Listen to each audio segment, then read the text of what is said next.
13 Noticias. 14 años haciendo la diferencia. Amigo televidente, muchas gracias por estar con nosotros. Ya iniciamos T13 Noticias, una noche con bastantes emergencias que se han presentado. Vamos a llevar todas las actualizaciones para presentárselas, información de último minuto. Por supuesto, vamos a iniciar con las cifras actualizadas de la pandemia de coronavirus en territorio guatemalteco.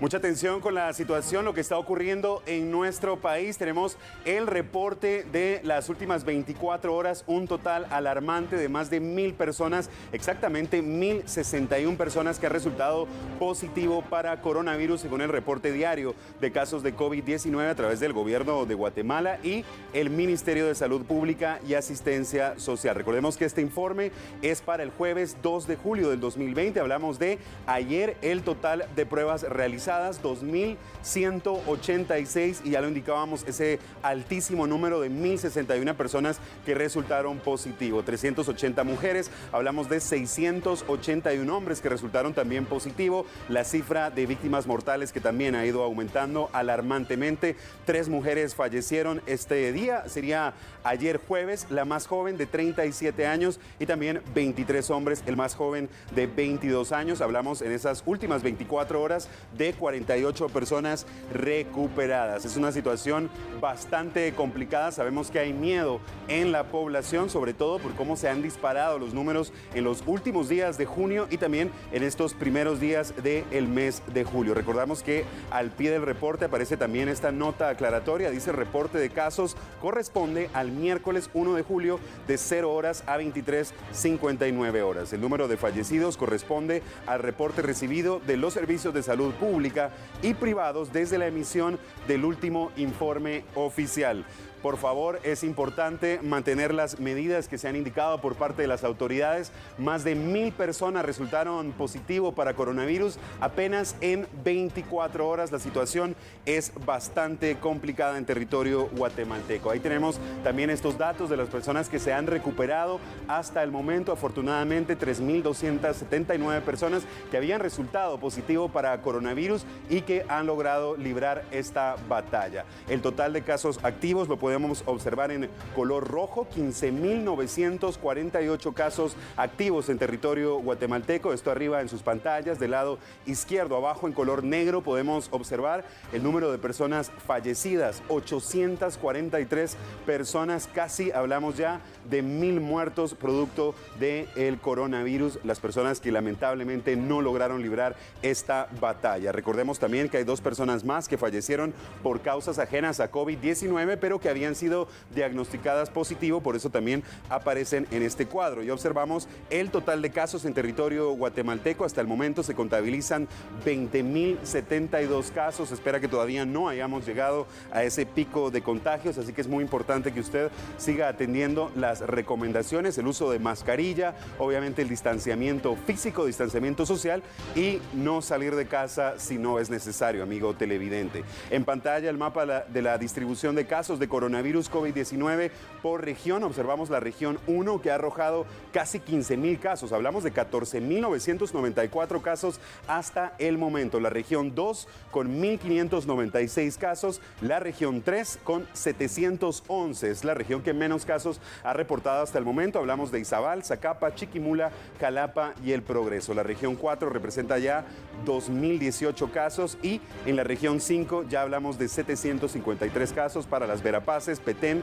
Quiché y Sololá. Observamos también el porcentaje y cómo la región 1 sigue aumentando. Ya hablamos de un 74.70% de los casos totales se han presentado en la primera región, que corresponde a Guatemala, Chimaltenango y Zacatepeques. Ya en pantalla también el mapa de los casos de COVID-19 por departamento. Ahí tiene usted los colores rojos que marcan la situación preocupante, por ejemplo, que se vive al centro del país con más de 13.800 casos para un 68.82%. Recordemos también el repunte que ha sufrido el departamento de Escuintla, ya con 1.178 casos para un 5.87%. La situación complicada también en el departamento de Zacatepeques, en Quetzaltenango para un 3.36% y también la situación complicada en el departamento de San Marcos Marcos, donde últimamente y en las últimas horas ha habido un repunte de los casos. Recordemos entonces, y ya lo decíamos, la importancia de continuar cuidando nuestras vidas y cuidar a nuestros seres queridos. Vamos a continuar con este tipo de información y vamos a hablar de cómo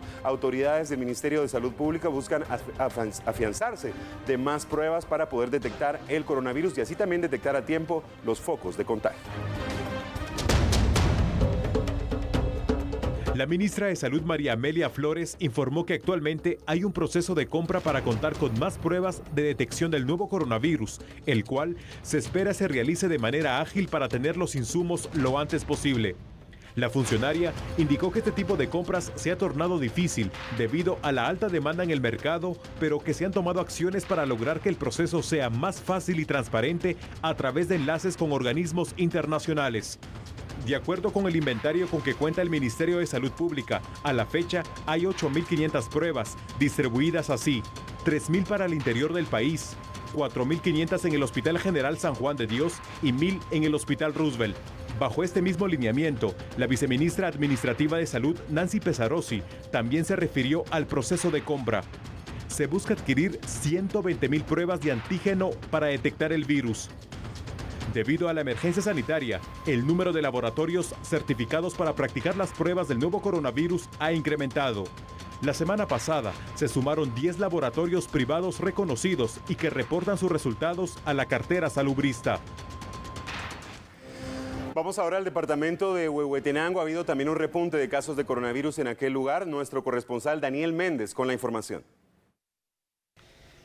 El departamento de Huehuetenango contabiliza 53 casos positivos de COVID-19, el último registrado en el municipio de Malacatancito, a pocos kilómetros de la cabecera departamental. Según las estadísticas del área de salud, pues se realizaron 520 pruebas, de las cuales 230 han dado negativo y pues aún hay pendientes de resultados 243. El delegado del Procurador de los Derechos Humanos, Eric Letona, indicó que existe carencia en insumos por parte de los trabajadores de salud y esto se traduce en mala atención a la población en general. Quiero comentarles que 8 trabajadores del área de salud han dado positivos al COVID-19. Básicamente nosotros hemos visitado aproximadamente 10 centros de puestos de salud de la jurisdicción del departamento de Huehuetenango, de la auxiliatura departamental de Huehuetenango, y hemos podido encontrar lamentablemente que persiste la insuficiencia o la nula asignación de recursos por parte de la Dirección Departamental del Área de Salud, no obstante que cuentan ellos con un presupuesto asignado que ronda los 9 millones de quetzales. La Auxiliatura de los Derechos Humanos ha interpuesto 2 denuncias en contra del jefe del área de salud. La primera, debido a que las mascarillas entregadas al personal no eran las adecuadas. Y la última, debido a la falta de insumos en los centros de salud de este departamento del occidente del país. En cámara, Jonathan Castillo, reporta Daniel Méndez. En breve tenemos información de último minuto. Lamentablemente tenemos que hablar de ataques, de asesinatos y también de accidentes de tránsito, emergencias que han ocurrido en las últimas horas. Ya se lo vamos a presentar. Por ahora continuamos hablando de cómo autoridades de salud han habilitado un hospital para poder atender niños y adolescentes que hayan resultado positivo para coronavirus. Esta medida ante los últimos casos que se han registrado en territorio guatemalteco. Se trata del Hospital de Infectología, que se encuentra bajo dirección de autoridades del Ministerio de Salud Pública. La titular de la cartera, María Amelia Flores, explicó que si bien los niños y adolescentes con el nuevo coronavirus están siendo atendidos en las áreas de pediatría de los distintos hospitales, es necesario habilitar otro centro para evitar saturación. La decisión de habilitar el Hospital de Infectología se debe a que las autoridades del Hospital Roosevelt informaron que más de 400 niños y adolescentes han sido sometidos a la prueba del hisopado y a la fecha 107 han dado positivo al virus. La funcionaria garantizó que este centro será un área exclusiva para atención de los pacientes menores de edad. Vamos a la pausa, amigo televidente. Antes le presentamos nuestro servicio T13. Recuerde que la restricción de movilidad por número de placa continúa vigente para 4 departamentos: Guatemala, Zacatepeques, Escuintla y Quetzaltenango. Mañana viernes 3 de julio podrán circular las placas que terminen en número impar. Recuerde que esto es válido, recuerde nuevamente, para Guatemala, Zacatepeques, Escuintla y Quetzaltenango. Importante respetar esta disposición para no caer en algún tipo de multa o que lo detengan. Por favor, respete las disposiciones presidenciales. Vamos a la pausa, enseguida regresamos con más información. Al volver, tiempos de coronavirus. Y más adelante, los sepelios de las víctimas del virus. Ya estamos de regreso, gracias por continuar con nosotros. Así es, continuamos juntos a distancia. Mucha atención porque le vamos a presentar este trabajo especial que realizamos en T13 Noticias. Pandemia, tiempos de coronavirus.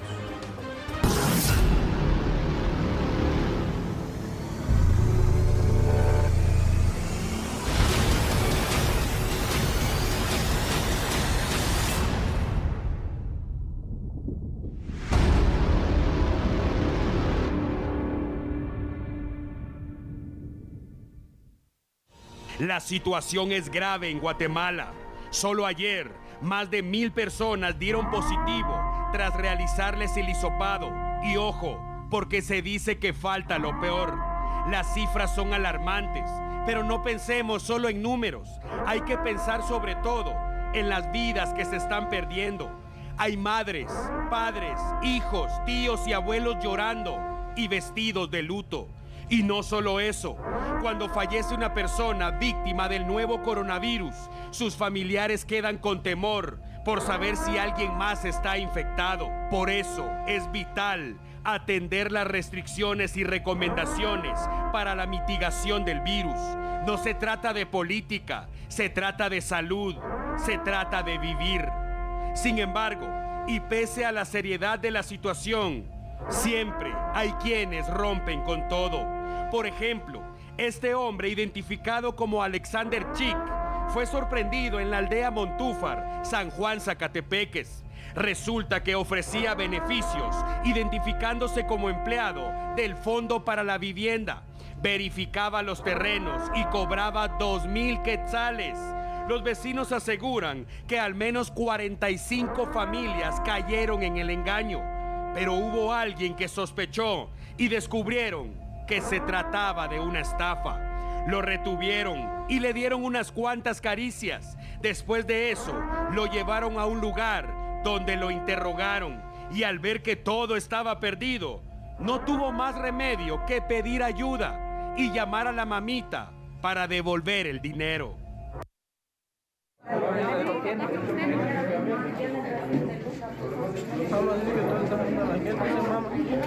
Trae todo el dinero en la caja ahí, venga a dejarlo aquí en Montúfar. Solo usted venga, hermano. ¿Ah? Y que vengan los demás que te dijeron a vos que hicieras esto. Sí, a esos. Vaya, mamá, venga, No solo a vos te va a dar la chingada. Vaya, mamá, aquí en Montúfar estoy. ¿Qué? Simple y sencillo, para que todos estemos claros, le pasó por mañoso y además de devolver el dinero, enfrentará cargos por estafa. Y otro caso bastante peculiar fue reportado hoy en el municipio de Amatitlán. Resulta que varias personas dijeron que un hombre había caído al lago. Los bomberos voluntarios llegaron rápido, se pusieron los trajes de buceo y buscaron durante 2 horas. Se pusieron en riesgo y utilizaron recursos con la intención de ayudar, pero resultaron ser 2 horas de tiempo perdido. El final de la historia es que el hombre habitualmente consume drogas en las orillas del lago. Se lanzó, nadó algunos metros y salió en un parque que estaba cerquita. Allí se quedó dormido bajo los efectos de las drogas. La policía lo encontró desnudo. Le dieron algo para taparse y caminó hasta el sitio donde se lanzó, que es el mismo lugar donde estaban los bomberos. Allí recogió su ropita y se marchó como si nada hubiera pasado. Cobertura del periodista Josué Orozco en tiempos de coronavirus.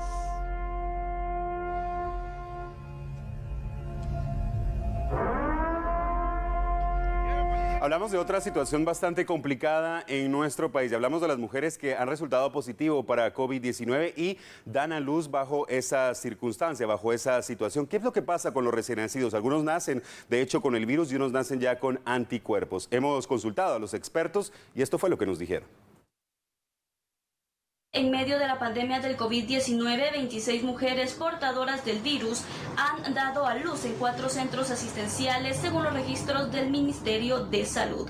Una en el Hospital Temporal de Quetzaltenango, 2 en el Hospital Regional de Occidente, 2 en el Hospital de Villanueva y 21 mujeres en el Hospital Roosevelt. Un recién nacido en este centro asistencial y otro en Quetzaltenango son portadores del nuevo coronavirus.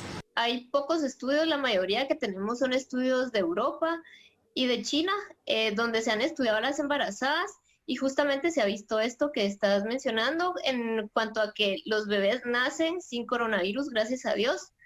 No se transmite dentro del útero como puede pasar, por ejemplo, con el VIH, que se puede transmitir. Sin embargo, sí hay que tener bastante cuidado, pues hasta el momento, como mencionaba, ¿verdad? No tenemos tantos estudios, entonces sí no nos podemos confiar en el sentido que no va a pasar nunca. En el cuerpo de algunos recién nacidos se han encontrado anticuerpos, sin embargo no significa que estos hayan sido producidos propiamente por el bebé.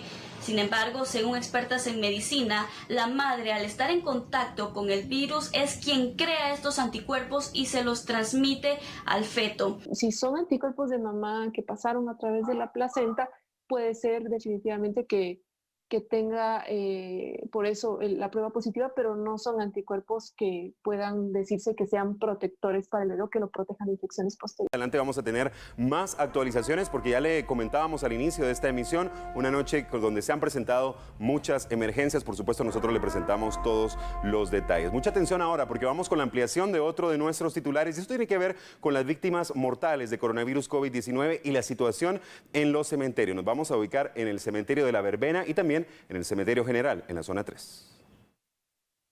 Los restos de personas que han perdido la batalla contra el nuevo coronavirus descansan en el cementerio La Verbena, ubicado en la zona 7 capitalina.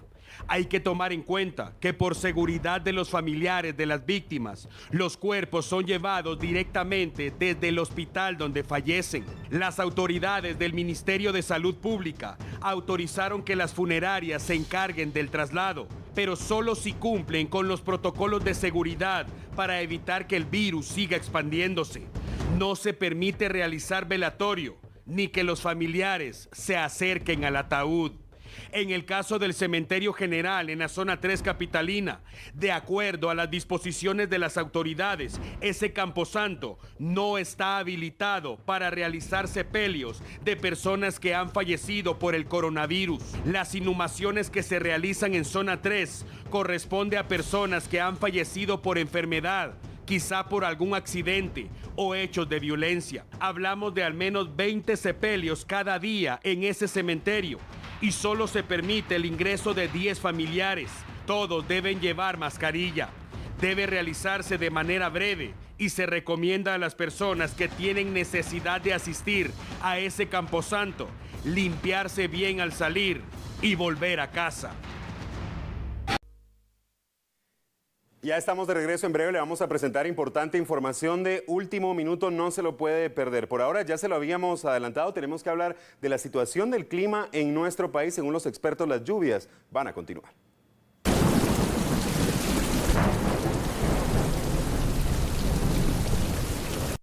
Desde esta noche hasta mañana se prevé lluvias dispersas e intensas en distintos puntos del país debido al paso de una onda del este. Las autoridades piden a la población que habita en sectores vulnerables a extremar sus precauciones y llamar a los números de emergencia si fuera necesario. Tener condiciones de cielo nublados y lluvias, la mayor posibilidad, a partir de horas de la tarde. Pedimos a la población tome en cuenta esta situación. Adicional a todo esto, nosotros como Sistema Conred, como Secretaría Ejecutiva de Conred, estamos dando seguimiento en aquellos puntos en donde podrían presentarse algunos derrumbes, inundaciones que se podrían tener asociado a la saturación de agua en los suelos. Recordemos algunos sectores, como el caso del oriente del país y también algunos sectores en el suroccidente, hemos tenido emergencias que se han presentado, también problemas de fuertes vientos. Tanto Conred como Insibume monitorean la actividad volcánica, principalmente en el de Fuego, donde se ha registrado descenso de lahares en los últimos días. Las autoridades aseguran que el material volcánico, que llega incluso hasta las zonas pobladas, tiende a ser frecuente en época de invierno, por lo que es pertinente que las personas que habitan en las faldas de los volcanes también extremen sus precauciones.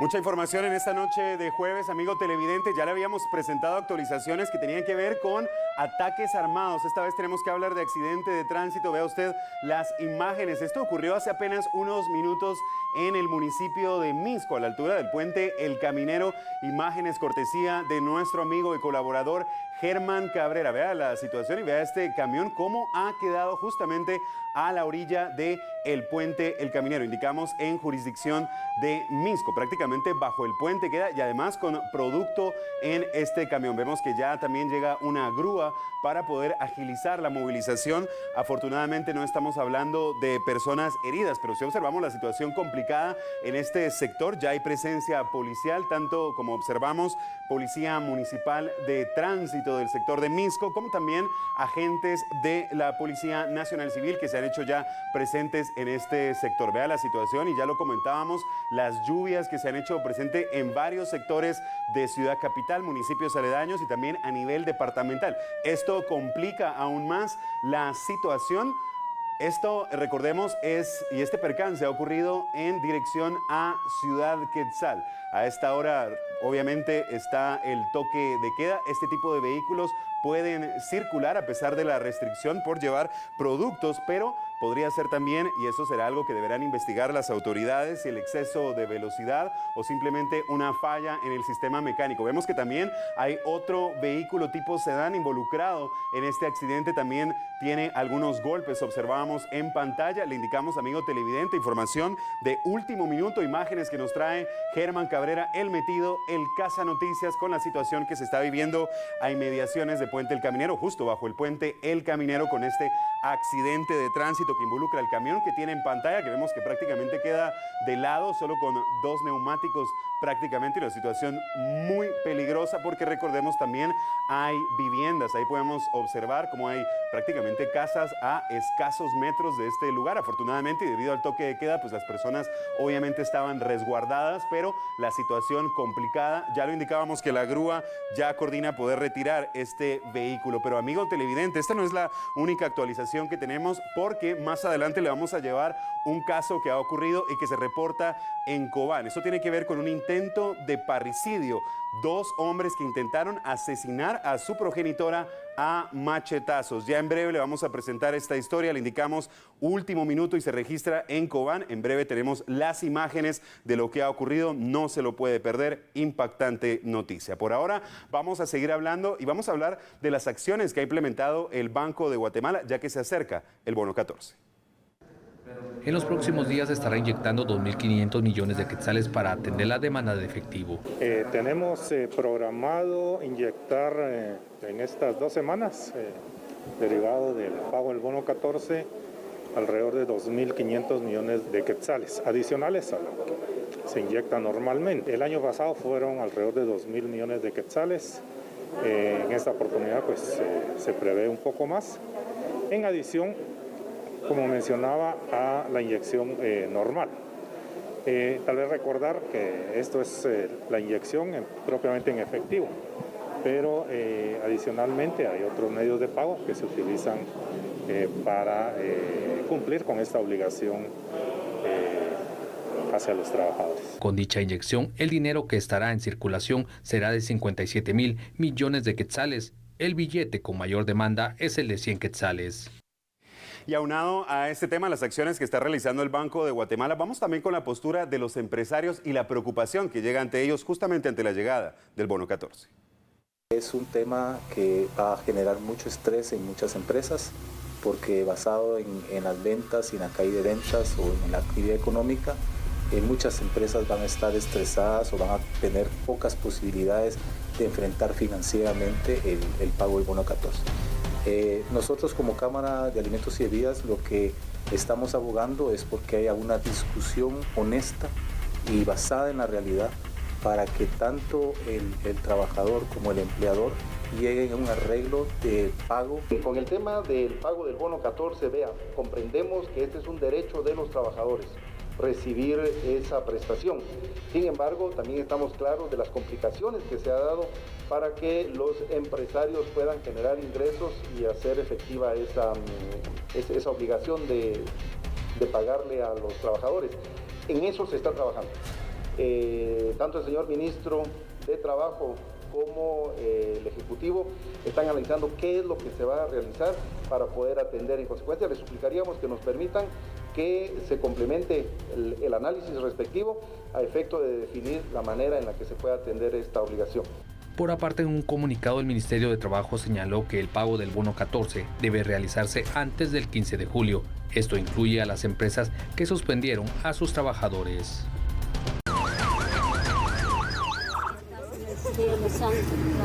Ya lo tenemos amarrados.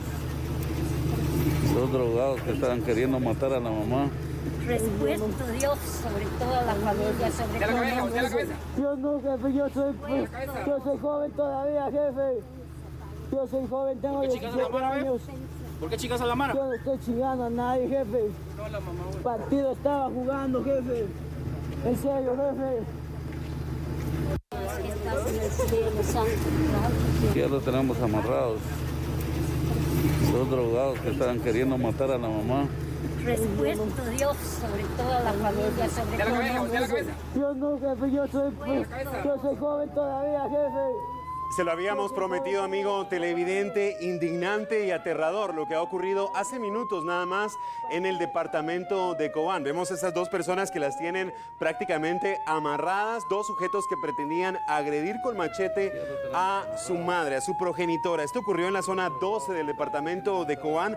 Lamentable la información y afortunadamente, gracias al esfuerzo de vecinos, lograron, como podemos observar, amarrar a estas personas antes que estuviéramos hablando de una tragedia, este intento de asesinato. Recordemos que históricamente y lamentablemente el machete ha sido utilizado como un arma para asesinar en este país, así que hablamos de este intento de parricidio, ya que se presume y se habla que estas dos personas son hermanos e intentaban asesinar, intentaban matar a su progenitora con un machete. Según vecinos de la colonia El Esfuerzo 2, que fueron los que más rápido acudieron a auxiliar a esta mujer, indicaron que estas dos personas se encuentran bajo los efectos de alguna droga o alguna bebida alcohólica. Han sido ya entregados, van a ser puestos a disposición de la Policía Nacional Civil, también para que inicien las investigaciones, pero es lamentable y aterrador, como indicábamos, indignante por demás lo que está ocurriendo en Cobán con este intento de parricidio. Intentaron asesinar a su progenitora. Estas personas, vemos también cómo se acercan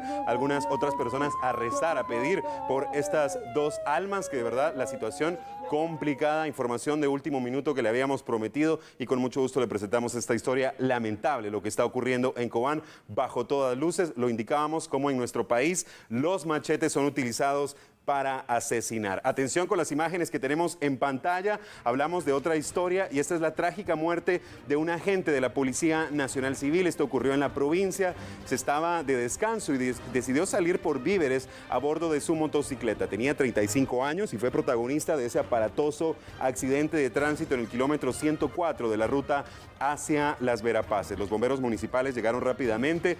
Una de sus estaciones está ubicada justamente en el rancho, a 15 kilómetros de donde ocurrió este impacto. Lamentablemente no había nada que hacer. Más tarde llegaron personas que dijeron ser sus familiares y fueron ellas las que confirmaron que era un elemento de la Policía Nacional Civil. Respondía al nombre de Horacio de Jesús Juárez.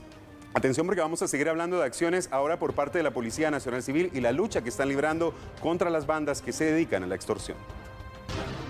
En coordinación con el Ministerio Público, la Policía Nacional Civil ejecutó allanamientos en Guatemala, Suchitepeques y Retaluleu.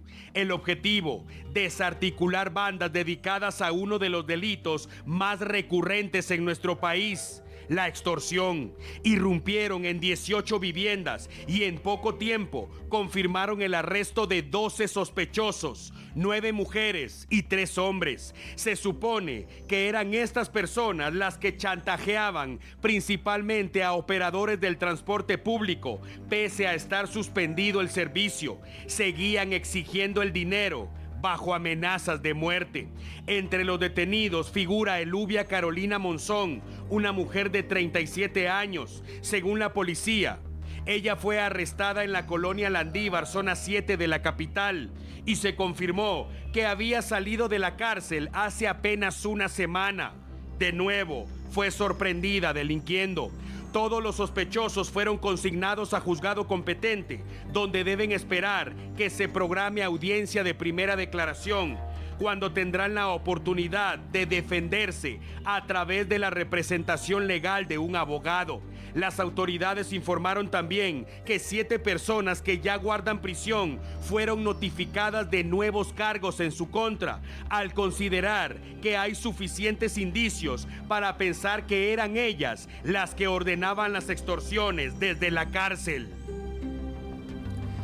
Seguimos hablando de acciones por parte de la Policía Nacional Civil. Mucha atención a este caso. Tenemos que hablar de una persona rescatada y varias que resultaron capturadas.